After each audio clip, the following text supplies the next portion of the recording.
That's the start. Time for sparkling water. Coconut, no less. Yeah, that's one of the best ones, I think. Hello.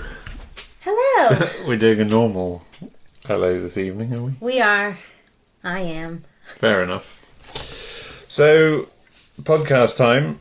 We are on the normal routine, I suppose. We're not talking about a new destination though. We were back up at the reserve. So, Lost in the Forest meets Many Paths build day.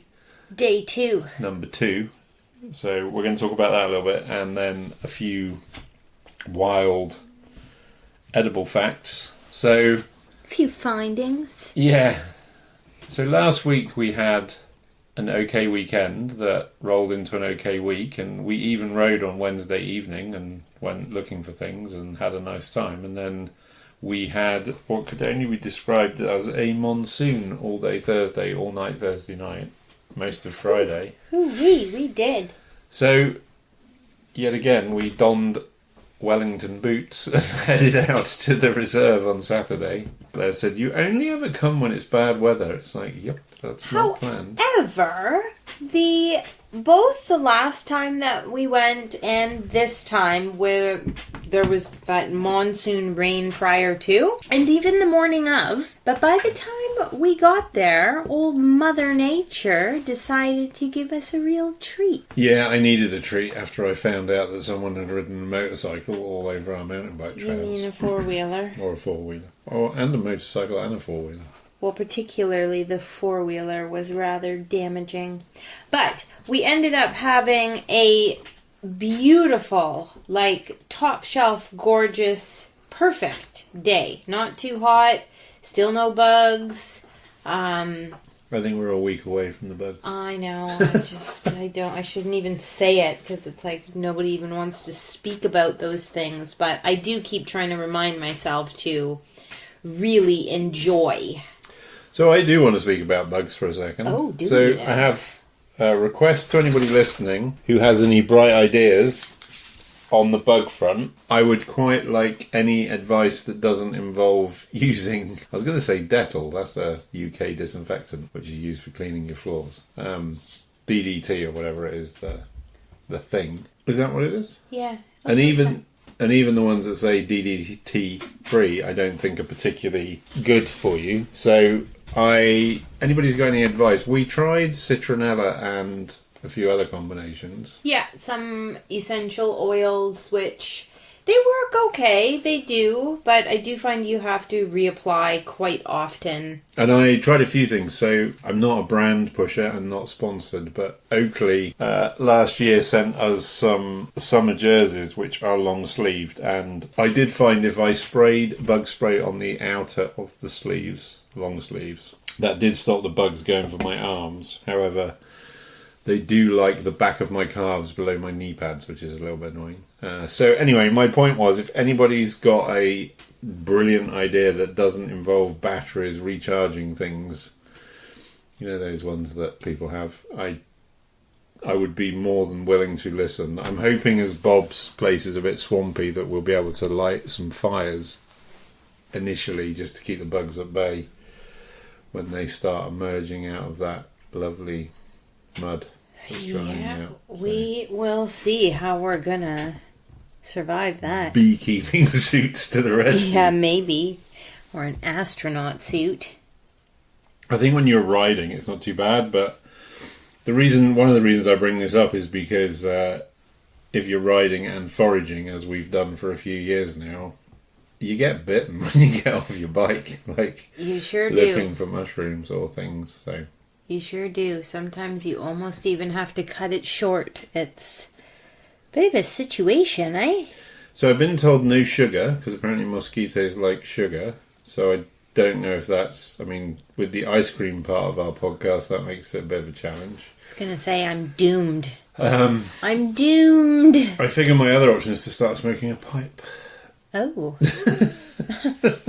I don't know. I don't think so. But yeah, anyway, any information would be very welcoming. If you're in the woods and it's stormy, And particularly this time of the year when maybe trail work hasn't happened, I would just keep an eye out for the old stand-in deadwood, because one of our fellow trail builders was getting quite nervous about a long, tall tree that had snapped off at the base that was being held up by a sapling, I would say. Sapling. A little baby tree, and it was a bit unnerving because it kept creaking. I jumped on it, but I couldn't get it to come down, and we didn't have a chainsaw, so... Well, and not long after, we did see a tree come down. You did, didn't you? Yeah, did you not see it? I did, yeah. It was like behind you, wasn't it? Yeah, it was pretty big. Yeah. Made a noise. I had no idea that you guys were nervous about some other tree, so Well, I just thought it wasn't was... personally. I'd already been round it. Well, but, it doesn't you know. matter. Somebody in the family was. But I do feel we've answered the question. If a tree falls in the woods, it does make a noise. Oh, If you're there. it sure does. So yeah, so that was that bit of information. Little action. So you built some jumps. I did. I attempted to, anyways. I think you finished a jump and then you built a drop, right? Correct. How'd that go? I think that the drop looked pretty good. The jump, I have no idea if I have a correct angle, or it might need some more fine tuning. But it, I think it's maybe like 85% of the way there. I think, as you said, it needs to kind of sunbake and settle a little bit, and Yeah, and we'll see. I did wonder. I was thinking about it the other day that I did wonder whether there is room to put a third in on that line, because if you could have like 3 jumps is a good run, and then we've built a trail that then goes round in a loop. So It's almost like a figure 8, actually. yeah, Or it can be. could be. Or 2 loops, I suppose. So I think we are cracking on. So anybody listening to this that wants to hang out or head out towards Brantford, drop me an email, 27th of April. We had a few no-shows, I think, because of the rain. I think, people in Canada don't like getting wet feet or something. But Made of sugar. those people that couldn't make it last time for various reasons are coming next time by the sound of it. So it'd be nice if we could get 10 on a trail build. Then by the time the actual kids turn up, I feel like we'll have something kind of decent to ride. So we might even have some bikes by then as well, you never know. That'd be cool.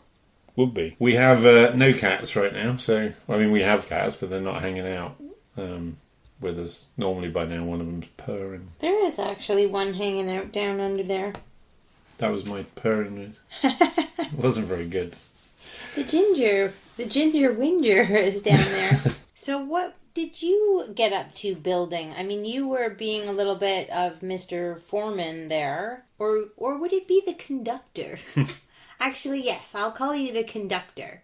We don't swear on this podcast, but there is a term I could have come up with. I do a day job where I sometimes get asked a lot of questions, and I really try not to get involved in that outside of my day job, and I found it quite difficult, if I'm honest, on Saturday. And it wasn't even that bad. I literally just spent a lot of time going back and forth, and people want to make the right decision, and that's fine, and people are new and they've never done it before, and it takes time, and I get all of those things.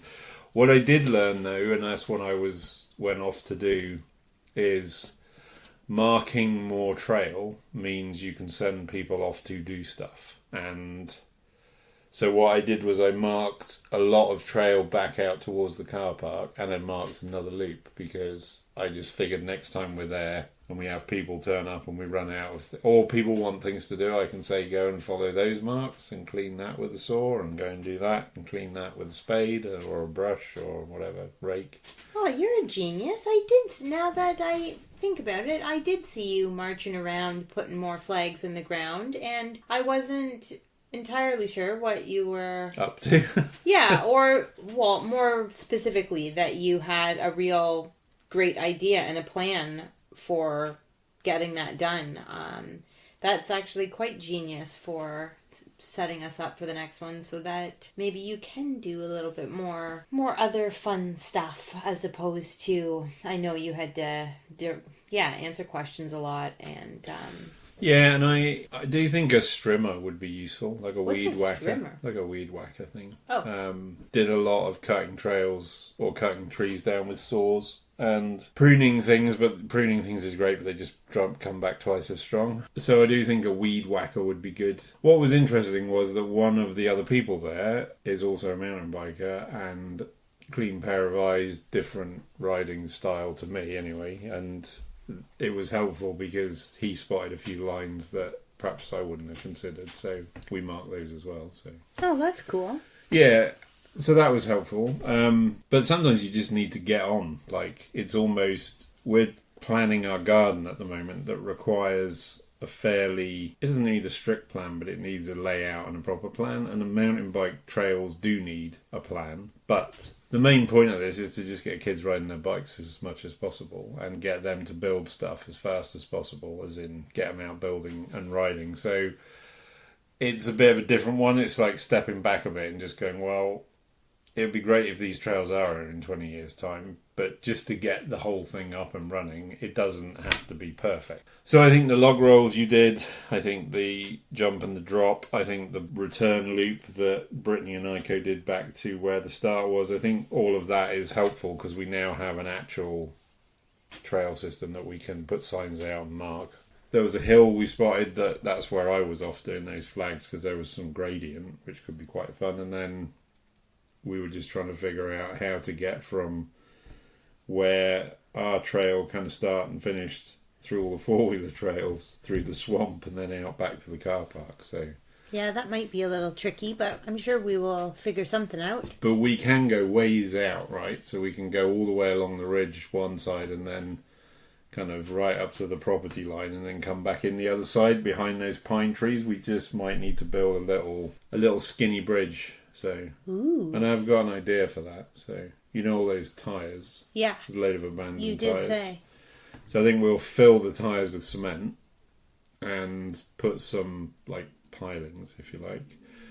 And we'll make it, maybe a foot wide over the swampy bits, which means good luck on your four-wheeler getting over that.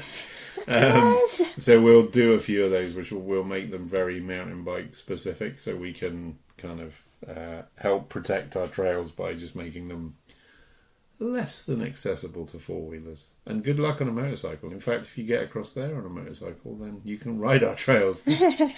You'd be impressive. Just on the many paths thing, I mean, I created a not-for-profit, so I've done all the registration stuff with Ontario government. We're all in the process of having our police vetting, so to work with vulnerable people. I now have to open a not-for-profit bank account, and they don't charge you very much for this. Like, it's a much cheaper thing than a normal bank account. Like, right. In fact, it doesn't cost you anything generally, but the rules are so strict, so... Like everything I do at the moment, it seems to be 50 pages of documentation to read to kind of get it to the next step. So I'm hoping I get that done in the next week or so. And then we'll have a proper functioning not-for-profit operation, which means we can take donations and grants, which we're in the process of applying for. And soon will be a massive multi-reserve trail business of some sort. I don't know, but... We'll see, but we're kind of moving on as we go. Well, we are, and I would say we had another successful build day, even though it started out a little bit discouraging with having to fix and repair and reroute a couple of things. I think we did the best that we could for the time being, and I had fun. Yeah, and I think we're going to sign the trails, and I think once kids are out there riding a lot, I think the four-wheelers will know. I think it's all a bit new. Everybody's just trying to figure out where they fit in. We're also going to do some dirt jump building over the other side. So there's a pine woodland the other side of the road, which is great because it means soft landing. But also that area doesn't seem to get any traffic. So if we do run into any problems or it's super wet and muddy on the main trail side, then we'll, Hit the road, Jack. yeah, cross over the road and go and ride the sandy stuff. So, my only other thing I was going to mention again, a bit like the stand in Deadwood, is random dogs. There was an abandoned dog where we turned up who was like a Labrador cross with a Mastiff or something. Yeah, he was an interesting mix. Definitely like golden lab, and yeah, I was even wondering if like boxer. Yeah, there was a lot going on, but he was really scared of people. It looked like he'd been abandoned. He was pretty skinny and he was in a bit of a state. He wasn't a happy fella. He was all confused. And anyway, I think somebody was coming out to kind of rescue him or whatever. He'd been abandoned. But I was just going to say, anybody comes out on these projects, kind of runs into any of these like loose dogs, just be a bit careful, because I've been around dogs. So's Jessica, and he was not a happy soul, was he? He was like, not yet. Anyways, Not I yet. hope he becomes. just be careful was my point. At any time you come across a random dog, it's worth just being a little bit cautious. No doubt. So you, whilst doing a lot of jump building and trail building, you discovered a few wild edibles. I did. Might have, while you guys were over there, I might have done a little sneak picking of things. I couldn't resist. Well, fair enough. So I did find a couple of things, and just two that I will talk a little bit about today were first of all, marsh marigolds. And I would say our timing on those on Bob's Land were just spot on. Marsh marigolds are a herbaceous perennial plant, and you can start finding them in early spring, but they will go all throughout the summer. They are part of the buttercup family, and they are found in, you guessed it, marshes and wet woodlands. You can also check out ditches and streams. So yes, Bob's marshy, swampy land was quite excellent. And so when I mentioned about the timing of us finding these or collecting these, I think that they are best gathered early, before the flowers even burst out of their little button-like buds, and the leaves, the stems, and those unopened flower buds are all edible. So if you're looking for these and the flowers have not popped yet, the leaves are like a heart or kidney shaped, and if and when the flowers do come out, they are yellow like a buttercup, and they usually have 5 to 9 petals. I think always an odd number. So marsh marigolds are not to be eaten raw, and when you are collecting them, do be mindful of what leaves you are grabbing, because they do live among other poisonous plants that grow in the same environment. Mainly, I would look out for water hemlock. And is it as poisonous, is it? I believe so. Toxic. Right. Like, I don't know if it's going to kill you, but just to say, don't just grab like huge handfuls. Like, be mindful of what leaves you are actually putting in your basket or your bag. So we enjoyed a few the next morning. We did.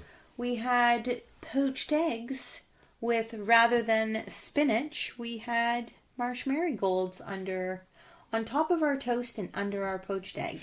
And yeah, I would say it was a similar consistency cooked to spinach, but a much more tasty option is what I would say. I'd say a little bit more robust too. Yeah, I was Ever so slightly. impressed. It was a good alternative. Was it a big cleanup job, or was it okay? Or Yep, the cleanup was no problem. I was pretty selective or careful when I collected to not pick any that were like muddy or gritty or slimy or any of those things. yeah, or had any other different leaves mixed in, right? I was like quite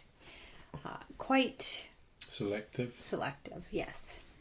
It's As the I end of often- the day, folks. It's been a long week. And then what was the other thing? So the other thing that we discovered, and this was a new one for us, and I'm in love with this one already. We have a huge bucket in the fridge right now, and I will tell you what I intend on making with that. Although who knows if I actually will. I'll usually come up with 20 more ideas and then land on a 25th idea.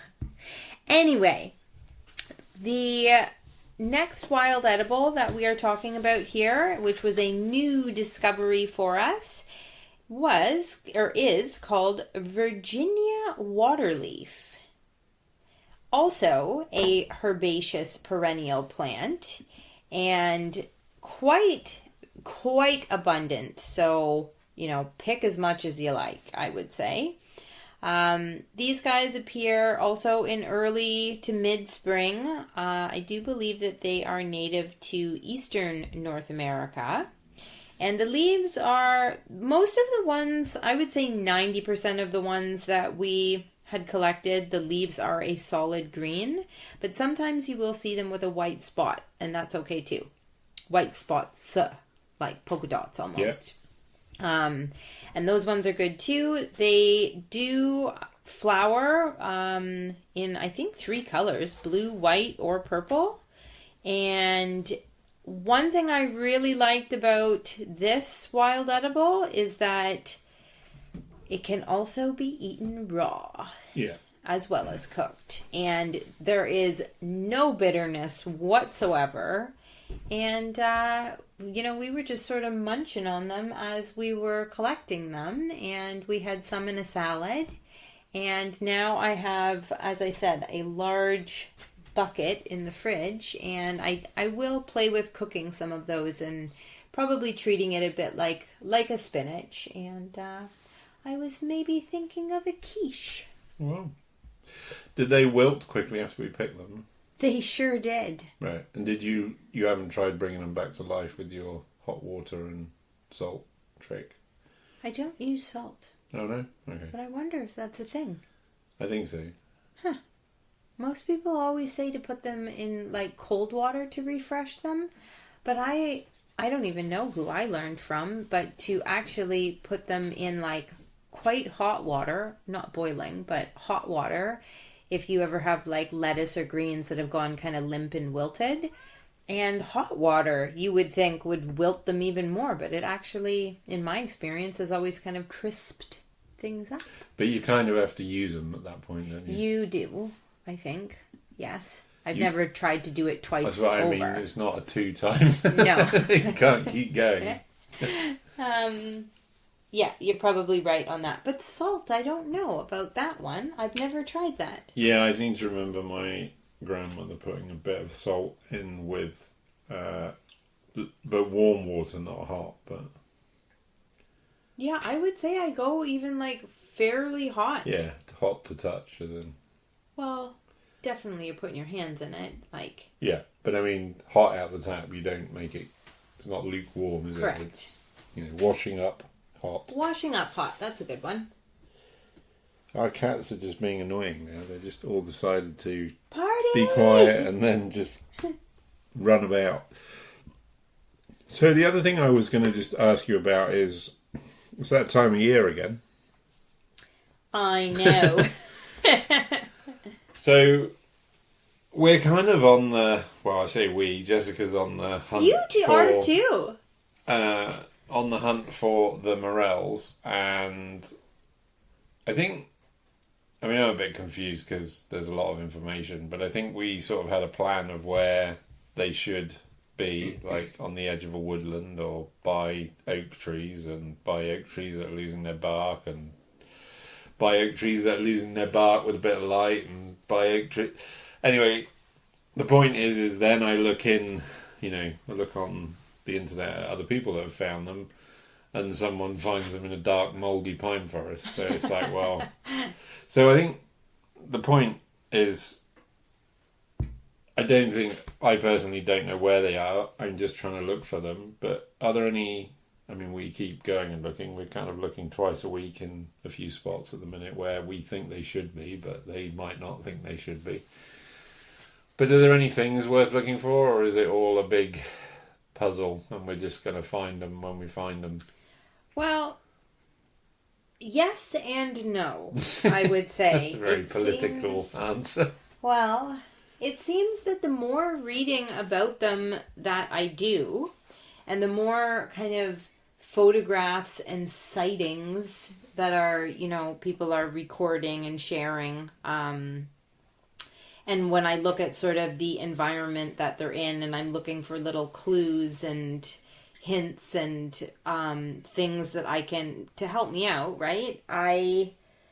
It just seems like they could be anywhere and everywhere. Or nowhere. I mean, unlike, for example, our pheasant back mushrooms. Yeah. There's a specific type of tree that they grow on, and you could say the same about chicken of the woods. Like one type of tree, maybe not just one, but a certain type of tree, and they seem to be back on the same trees again and again, right? Like pheasant backs seem to grow on the same tree until the tree is no longer a tree; it's a pile of dust. Well, that I don't know for sure. No, but like the one in the ravine area. Yes, for my example, favorite one. Every year, but there's a point where it's going to be like, well, it's not up anymore. And I believe that Chicken of the Woods is the same from the reading I've done, that once they have a host tree, they'll exhaust it and then they move somewhere else. So I think, and lobsters I think are similar as well, they crop up in the same area, if not the same spot exactly because of where the spores are. But the morels seem to just be like... Well, I think that they do too, as well, but then also they can not. But, I mean, we don't have an established spot yet, or spots yet, like we do with other mushrooms. And I'm sure that we will get there. So just trying to, when you're first hunting for something that you haven't found before, it's tricky to say, like, what am I looking for? And so, of course, all of the most common tips and things that I'm looking for, I just can't seem to get there. And funny, just based on the couple that we found last spring, they were in the strangest place ever. Like, yeah, on the side of the road growing out of sand, like near pine trees. So that was not really on par with the majority of the hints and clues, and suggestions that I've read about morels. So I guess the only thing that was in common is the fact that other people had seen them in that loose vicinity, like correct, within 5 square miles of where we were, or less even. They'd been there, so I guess that is a possibility. Whereas I do sometimes think some of the places we're kind of looking at the minute, it's like I don't know if they've ever been seen there before or not. So I just feel like they could be anywhere. And I keep thinking like, oh, this looks like the right type of environment, like based on a lot of different factors that I have, read as suggestions. And, well, they like mulch is one of the things. So we're about to plant trees in our garden and we need to get some mulch and put it around the base. So maybe we'll get them. Well, they also like fruit trees, and we just got a fruit tree. So we're trying. And again, anybody want to tell me or reach out and say, I don't want you to tell me where they are. I mean, if you do that. Oh, I do. But I'd just be interested if anybody in the Ontario area of Canada actually finds any, if they would just say found them. Even if you don't say where, I would be curious just to know. I would go one step further and want say the any. address. You I want the GPS coordinates. No, I would love for anyone to make any suggestions for the Niagara area of where to look. Which I think, should be pretty much right now with the timing. Of course, temperature, they always talk about 50 being the magic number. I don't know how many times I've read that one. But 2 clues that I just learned this year are one, that They should be coming out around the time that cherry blossoms are, as well as, and this one I actually, years past, I had incorrect, but I do believe I've just, I'm corrected it, but I still am not to the very bottom of it. I had learned that I thought that they might be near May apple flowers, but apparently that's more of a timing thing, is that they should be coming out at the same time that May apple flowers are unfurling. And that makes sense. Well, I wish that they were near the May apple flowers, though, because I've found tons of those. But not necessarily. Or do they? So they could actually be anywhere, is what we're saying. We'll find them. Mystery of mushrooms. We never thought we were going to find chicken of the woods, and we found more than we could deal with. So that's true. Careful what you wish for. I guess we'll get them sooner or later.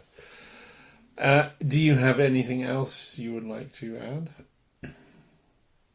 We got a peach tree. We did. Anything else you'd like to add? Nope. How about you? Get lost.